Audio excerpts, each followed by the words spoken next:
नमस्ते एंड जय हिंद। हमारा प्लान काफ़ी अच्छे से एग्जीक्यूट हो गया था। कई सारे ऑब्स्टिकल्स पार करने के बाद हम लोग उस मुकाम पर पहुंच चुके थे कि जहां पर हम लोग सेलिब्रेट कर सकते थे, क्योंकि मेरे पास में पियाली का नाम था, मेरे पास में उसका फ़ोन नंबर था, मेरे पास में उसका फ़ोटोग्राफ था जो मुझे अनिकेत ने मेल किया था। कई सारे ऑब्स्टिकल्स पार करने के बाद ऐसा लगा कि मैं दुनिया का सबसे खुशनसीब इंसान हूँ। आज बारी थी सैटरडे की। सैटरडे मतलब ग्रुप डिस्कशन क्लासेस। आज पहली बार मैं उसको काफ़ी देर तक देख सकूंगा। यही सोचते हुए अपने क्लास जाने के लिए तैयार होने लगा।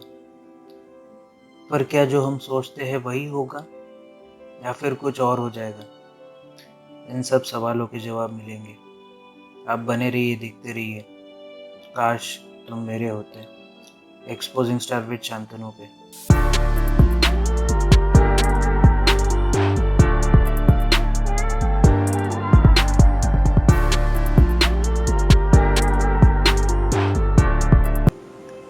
देखो, वो वहाँ है।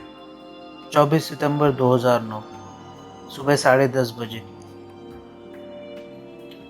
जब आप खुश होते हो तो सुबह भी कुछ ज़्यादा रोशन लगती है। ऐसा ही मेरे साथ हुआ। जब सुबह उठा तो सूरज अपने आसमान पर चढ़कर शायद मेरे लिए गाना गा रहा था। सुबह उठ के सबसे पहले फ्रेशन अप हुआ, नहाकर मम्मी से मिलने नीचे चली गया। रोज का डेली रूटीन था, पर आज कुछ अलग था। आज अलग ये था कि आज मैं उस लड़की के साथ में बैठने वाला था, जो लड़की को मैं बहुत करीब से जानना चाहता था। मैंने माँ को हक किया और निकल पड़ा अपनी मंजिल की ओर। हर रोज की तरह जाते जाते मंदिर में दर्शन करना बिल्कुल नहीं भूला, क्योंकि सब सही हो रहा था मेरे साथ। शायद भगवान मेरे साथ थे।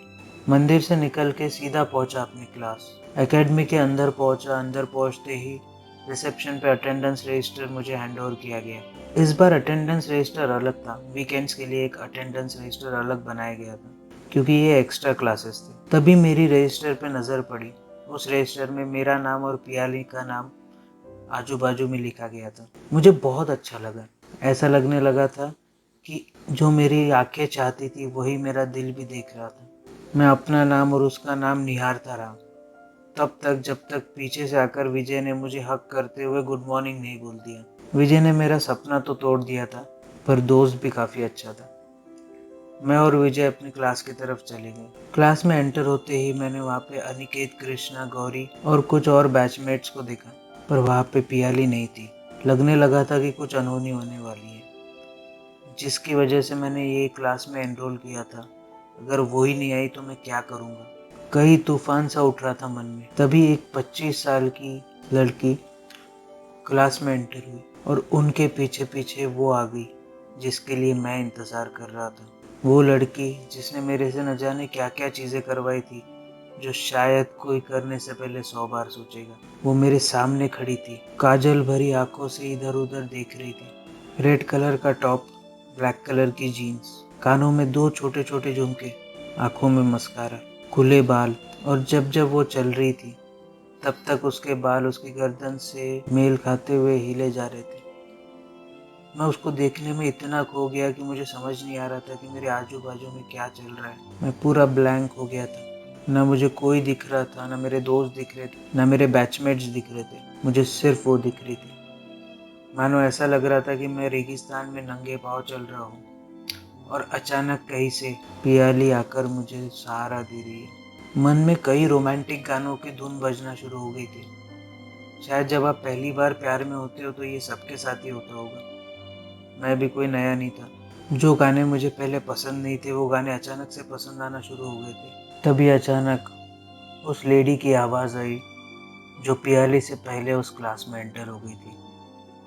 तब मुझे पता चला कि वो थी सुधा जामेकर मैम, जो हमको वीकेंड्स पे ग्रुप डिस्कशन क्लासेस देने वाली थी। सुधा मैम दिखने में भी बहुत अच्छी थी। एक फर्म लुक था उनके चेहरे पे, छोटे से स्पेक्स पहनती थी और इंग्लिश बहुत अच्छी बोलती थी। नो डाउट वो हमारी टीचर थी। सुधा मैम ने सबसे पहले अपना इंट्रोडक्शन दिया। शायद मेरा ध्यान सुधा मैम की तरफ कम और पियाली की तरफ ज़्यादा था, क्योंकि मुझे ये मौका बहुत जद्दोजहद के बाद मिला था।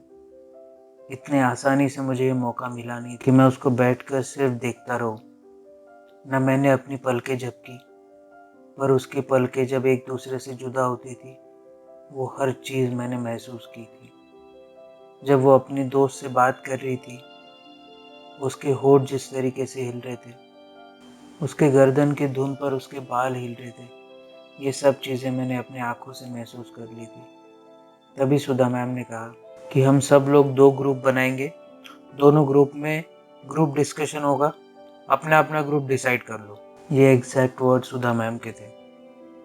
काफ़ी फ़र्म आवाज़ में उन्होंने कहा था, तो शायद मुझे सुनाई दे गया, वरना मैं तो उस स्टेट में था कि मुझे वो सुनाई भी ना दे। मैंने काफ़ी तफ्तीश करने के बाद में देखा, जिस ग्रुप में पियाली है उसी ग्रुप में खुद को इन्वॉल्व रखूँ, क्योंकि शायद मैं लालची हो गया था। मैं चाहता था उसको जितना देख सकूँ, जितना जी भर के निहार सकूँ उतना देख लूँ। इसलिए मैंने जिस ग्रुप में पियाली थी उस ग्रुप में मैं जाके बैठ गया। अगले ग्रुप में कृष्णा और विजय बैठ गए। तो मेरे दोस्त तो मेरे साथ नहीं थे, पर जो मेरा प्यार था वो मेरे सामने था। ग्रुप डिस्कशन कब शुरू हुआ, ग्रुप डिस्कशन कब खत्म हुआ, ये तो पता नहीं, क्योंकि मेरी आंखें कुछ और ही नोटिस कर रही थी। मेरी आंखों के सामने वो दृश्य था जो शायद मैं आज तक शब्दों में कभी बयां नहीं कर पाऊँ। मैं सिर्फ उसको देखे जा रहा था। लड़कियों में एक गट फीलिंग होती है, उनको पता चल जाता है कि लड़का आपको देख रहा है या नहीं देख रहा है। शायद उसको भी पता चल गया होगा। तभी कंक्लूजन की बारी आई और मैंने डिबेट में कुछ भी पार्टिसिपेट नहीं किया था। एक वर्ड भी नहीं बोला था, क्योंकि मेरा ध्यान सिर्फ उसकी बातों पे था। जो बातें वो कर रही थी, जिस तरीके की बातें वो कर रही थी, मेरा ध्यान पूरा उधर था। तभी सुधा मैम ने मुझसे पूछा, what's your name? Sudha ma'am ने मुझे पॉइंट आउट करके पूछा। मैम, माय नेम इज़ शान अग्रवाल। मैंने एक छोटे बच्चे जैसे कहा। सो तुमने कुछ भी कंट्रीब्यूट नहीं किया है इस डिबेट में, क्यों? सुधा मैम ने गुस्से से पूछा। मैम, एक्चुअली मैं थोड़ा सा कंफ्यूज था, क्योंकि मुझे बॉलीवुड भी पसंद है, मुझे हॉलीवुड भी पसंद है, मुझे बॉलीवुड एक्टर्स भी पसंद है, मुझे हॉलीवुड एक्टर्स भी पसंद है। तो समझ नहीं आ रहा था कि मैं किस डायरेक्शन में जाऊँ या किस डायरेक्शन में बात करूँ। मैंने ब्रीफली एक्सप्लेन करते हुए मैडम से कहा, तो तुम ये डिस्कशन में बोल सकते थे ना? मैम ने और गुस्सा होते हुए कहा, जी मैम, मैं प्रॉमिस करता हूँ कि आगे से और अटेंटिव रहूँगा। ठीक है, बैठ जाओ, सुधा मैम ने मुझसे कहा। ये सब चीज़ें चल रही थी, मुझे शायद डांट का भी असर नहीं पड़ रहा था, क्योंकि आज दिल बहुत खुश था। बहुत सी डिस्कशंस हुई, बहुत से हमने गेम्स खेले। कुछ गेम्स अपने दिमाग को तेज करने के लिए खेले गए, और आखिरकार वो बारी आई जो बारी का इंतजार मैं शायद नहीं कर रहा था। हमारा क्लास खत्म हो गया था। मैं पियाली को एक टक देखता रहा, तब तक जब तक वो क्लास से निकलकर अपने लैब में नहीं चली गई। ऐसा लग रहा था कि वक्त वही थम जाए, वो मेरे सामने बैठी रहे और मैं सिर्फ उसे देखता रहूं। पर जो हम चाहते हैं वक्त उससे एकदम उल्टा ही करता है।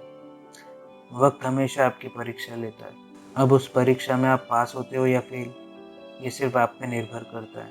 क्लास खत्म करके अपने दोस्तों को बाय बोल के अपने घर पहुंचा। घर पहुंचकर अपने रूम में जैसे ही गया, तो बेड पे बैठकर सोचने लगा कि आज का दिन हकीकत था या सपना। जिस लड़की को मैं दूर से देखता था, आज वो मेरे इतने करीब बैठी थी कि उसकी आवाज़ मेरे कानों तक बहुत साइलेंटली पहुंच रही थी। वो मेरे इतने करीब बैठी थी कि उसकी पलकें तक मुझे दिख रही थी। कई सारी चीज़ों में खोया हुआ था। तभी मेरे फ़ोन की रिंग बजी। हाय अनिकेत, कैसे हो? मैंने फ़ोन उठाते ही अनिकेत से कहा, यार अभी एकेडमी से मैसेज आया है कि सैटरडे संडे जो हमारा ग्रुप डिस्कशन क्लासेस रहेगा, वो सिर्फ सैटरडे को रहेगा, संडे को नहीं रहेगा, संडे को छुट्टी दी गई है। अनिकेत के ये शब्द मेरे कानों में मानो एक हंटर जैसे बजे, क्योंकि अभी अभी तो मेरे आसपास खुशियाँ आने लग गई थी। अभी अभी तो मैं अपनी ज़िंदगी जीने लगा था।